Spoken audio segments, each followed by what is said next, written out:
시청자 여러분 안녕하십니까? 상주의 소식을 바르고 정확하게 전하는 상주톡입니다. 전 국민들의 사랑을 받고 있는 상주 곶감.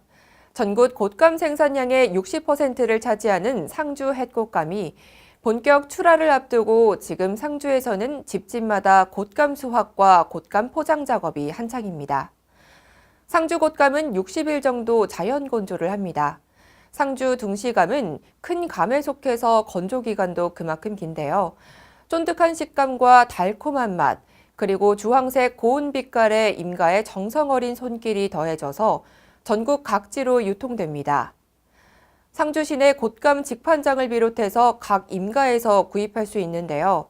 지난달 말부터는 반건시가 먼저 출시돼 고객들을 만나고 있습니다. 상주의 감 재배 농가는 6,300가구 정도 되는데요. 이 중 곶감을 만드는 농가는 3,800가구입니다. 연간 곶감 생산량은 만여 톤으로 전국 생산량의 60%에 달해 연매출이 3천억 원대에 이릅니다. 상주 곶감 생산 임가의 실질적인 판매량 증가를 위해 내년에는 더욱 다양한 체험과 판매 촉진 행사, 그리고 TV 광고 등 각종 홍보 유통 전략을 계획하고 있는데요. 이로 인해 상주 지역 경제 발전에 도움이 되길 바랍니다. 그럼 한 주간 우리 지역에 어떤 소식이 있었는지 화면으로 만나보겠습니다. 먼저 주요 소식입니다. 제11회 상주사랑 전국관광 사진 공모전이 개최됐습니다.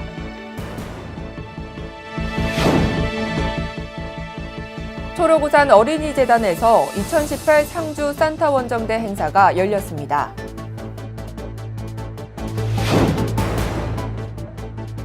상주 최대 규모 농산물 산지 유통시설 준공식이 개최됐습니다.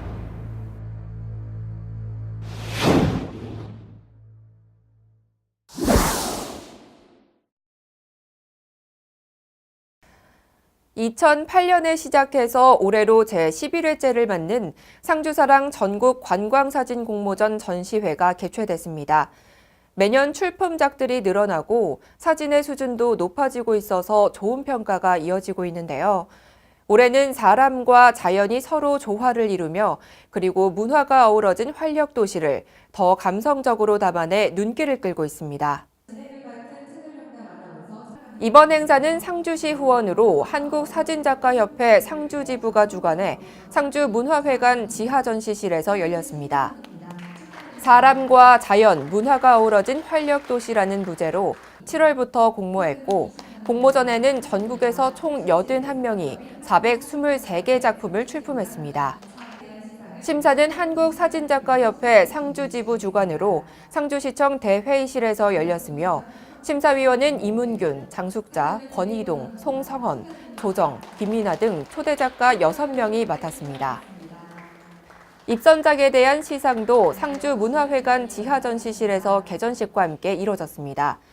금상에 선정된 최경태 작가의 행진은 학생들의 자전거 행렬이 자전거 도시에 맞는 이미지라는 평가를 받았으며 심사위원 만장일치로 결정됐습니다. 은상은 이응민의 전경과 이한숙의 우복종택의 초가가 각각 선정되는 등 총 61점을 입상작으로 결정했습니다. 오랜 역사, 빛나는 전통문화, 수려한 자연경관을 자랑하는 상주의 진솔한 모습과 깊은 가치, 그리고 작가분들의 노력을 담은 이번 사진 공모전이 우리 상주가 가진 소중한 자원들을 널리 알릴 수 있는 좋은 기회가 됐습니다. 상주사랑 전국 관광사진 공모전에 우수한 작품을 출품해 주신 분들과 지원을 아끼지 않은 상주시에게 큰 감사를 드립니다. 다음 소식입니다. 초록우산 어린이재단 상주 후원회에서 2018 초록우산 산타 원정대 인상주 행사를 개최했습니다. 초록우산 산타 원정대는 어린이재단 연말 행사로 12월이면 전국에서 실시되고 있습니다. 경북에서도 포항, 경주, 문경, 김천, 구미에 이어 상주까지 총 6개 지역에서 실시하고 있습니다. 이날 산타 원정대 행사는 경북 지역 김창현 본부장, 후원자 및 단체 봉사자, 상주시 지역 아동센터 등이 참여한 가운데 상주시 보건소 대강당에서 열렸습니다. 장학금과 후원금 전달식에 이어 크리스마스를 앞두고 상주 지역 어린이재단 후원자들이 초록색 산타 모자와 산타 옷을 입고 어린이에게 나눠줄 선물을 포장해 지역 소외계층 어린이들에게 크리스마스 선물을 증정하는 시간을 가졌습니다. 1948년 문을 연 초록우산 어린이재단은 1950년 6.25 전쟁 고아 구호 사업에 집중한 이후 현재까지 국내외 아동복지사업, 모금사업, 그리고 연구조사 등을 폭넓게 실시하고 있는 글로벌 아동복지 전문기관입니다. 상주에서 처음으로 진행하는 산타 원정대 행사에 두 발로 뛰어준 상주 후원회 여러분께 감사드립니다. 산타 원정대를 통해 아이들이 긍정적으로 변화되고 행복해지는 나눔 문화가 더 퍼져나갈 수 있도록 많은 관심 부탁드립니다. 다음 소식입니다. 상주 포도 주산지인 모동면의 부지 규모 1.1헥타르에 사업비 54억 규모의 농산물 산지 유통시설 준공식이 개최됐습니다. 보조사업자인 서상주농협은 지난 2016년부터 총 5번에 걸친 엄격한 전문가 심사를 통해 2016년 10월에 사업이 최종 확정됐습니다. 2017년부터는 사업부지 이전 및 환경 영향성 평가, 건축 인허가를 받아 금년 12월 초에 최종 공사를 완료했습니다. 농산물 산지 유통시설 건축 면적은 총 1,300평으로 수출 전용 선별 포장장 788제곱미터, 내수 전용 선별 포장장 1,752제곱미터, 저온시설 636제곱미터, 최첨단 선별기 3대 등 공동 선별 시설을 갖췄습니다. 특히 선별장 전체를 콜드체인 시스템으로 가동해 신선하고 안전한 상주 농산물을 국내외 소비자에게 공급할 수 있는 기반을 갖췄습니다. 현재 상주시 포도 재배 면적은 작년 기준으로 1,737헥타르입니다. 이 중 서상주농협이 관할하는 모동면과 화동면 지역의 재배 면적이 939헥타르로 상주시 전체 면적 대비 54%의 포도 재배 면적과 연간 330억 원의 포도를 취급하고 있습니다. 단일 품목으로 전국 단위 최대 유통량을 기록하고 있습니다. 또한 해외 소비자에게 인기가 있는 샤인머스켓 포도, 일명 망고 포도는 장기 저장이 가능해 이번에 신축한 저온 시설을 통해 농가 소득 안정에도 크게 기여할 것으로 기대됩니다.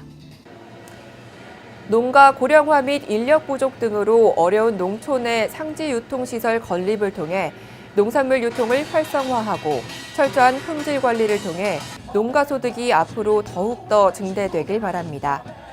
다음 소식입니다. 문학은 인간의 이성과 감성이 빚어낸 예지의 결정체, 또 수년한 영혼이 서식하는 진실의 집합체다라는 말이 있죠. 이런 결정체, 집합체들을 만들어가는 한국문인협회의 상주문학지가 벌써 30년이 지났습니다. 한국문인협회 상주지부 주관으로 상주도서관에서 상주문학 30집 출판기념회가 열렸습니다. 한국문인협회는 오늘의 한국문학을 점검하고 현 시대와 함께하고자 문학헌장을 제정하고 이를 문학운동으로 전개했습니다. 출판기념회에는 이창모 지부장, 박찬선 한국문인협회 부이사장 등 한국문인협회 회원들이 함께했습니다. 개회식에 이어 축하 공연으로 예울 국악회의 국악이 이어졌으며 신앙송 퍼포먼스, 상주 문학 이야기, 자유시 낭송, 저녁 만찬으로 진행됐습니다. 상주문협은 지난 1985년 회원 23명으로 창립됐습니다. 현재는 더 많은 인원의 회원들이 참여하고 있으며 매년 수준 높은 작품들도 늘고 있습니다. 요즘 우리 사회는 세대 간의 갈등, 갑과 을의 갈등, 남녀 갈등 등 많은 곳에서 분열이 일어나고 있습니다. 옳고 그름도 어느 쪽에서 바라보는가에 따라 다르게 해석되고 있는데요. 이러한 사회적 분열을 극복하는 데에도 어떤 시점에서 바라보느냐에도 조금 더 긍정적인 사회를 만들기 위해 상주문학이 큰 힘을 쓰고 있습니다. 우리 상주문학은 상주 시민과 함께 30년을 뚜벅뚜벅 걸어왔습니다. 앞으로도 계속해서 상주문학의 명성이 이어지길 바랍니다. 다음 소식입니다. 상주시 새마을회는 문화회관 대공연장에서 남녀 새마을 지도자 등이 참석한 가운데 2018년 상주시 새마을 지도자 대회를 개최했습니다. 이번 행사는 지역사회 발전을 위해 헌신 봉사하고 있는 새마을 지도자들의 노고를 격려하고 단합의 계기를 만들기 위해 마련됐습니다. 새마을 지도자 대회는 2018년 성과보고, 우수 새마을 지도자 표창, 새마을운동 추진 종합평가 우수 읍면동 표창, 새마을운동 실천 다짐 순으로 진행됐습니다. 이날 수상자로 김명동 새마을문고 상주시 지부회장의 대통령 표창 수상을 비롯해 우수 새마을 지도자 67명에 대한 표창이 있었습니다.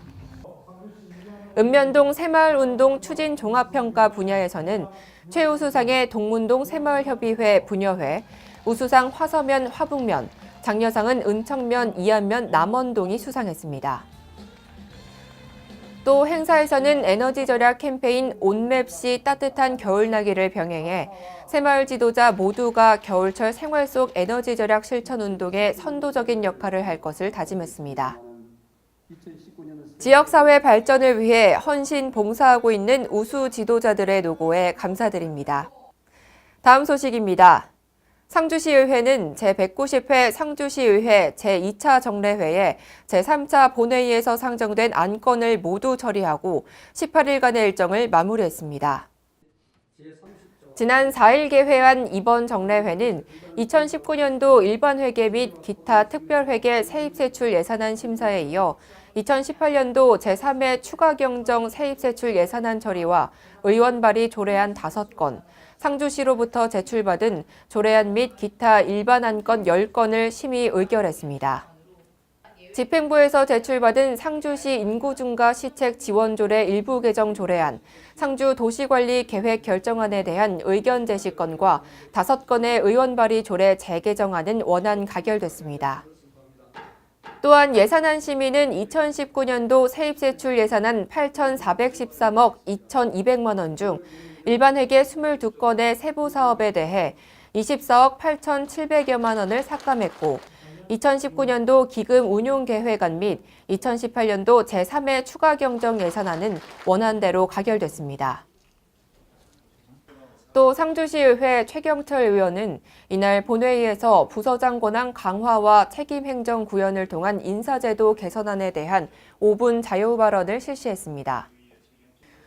최경철 의원은 최근 정부의 정책기조상 지방분권과 권한 이양이 강조되고 있는 실정에서 상주시의 경우 6급 공무원의 부서 발령과 더불어 담당 배치까지 내정해 인사하는 형식으로 인해 부서장의 권한이 축소된 상황을 지적했습니다. 이번 정례회는 2018년 한 해를 마무리하고 다가올 새해를 준비하는 매우 중요한 회기입니다. 2019년도 상주시 예산심의에 있어서 지역경제 활성화와 주민복리 증진을 위해 시민의 세금이 올바로 쓰여질 수 있길 바라며 연말 연시를 맞이해 소외된 이웃에게 관심과 사랑의 온정을 베푸는 따뜻한 겨울이 되기를 기원합니다. 이상으로 상주톡을 마칩니다. 시청해주신 여러분 고맙습니다.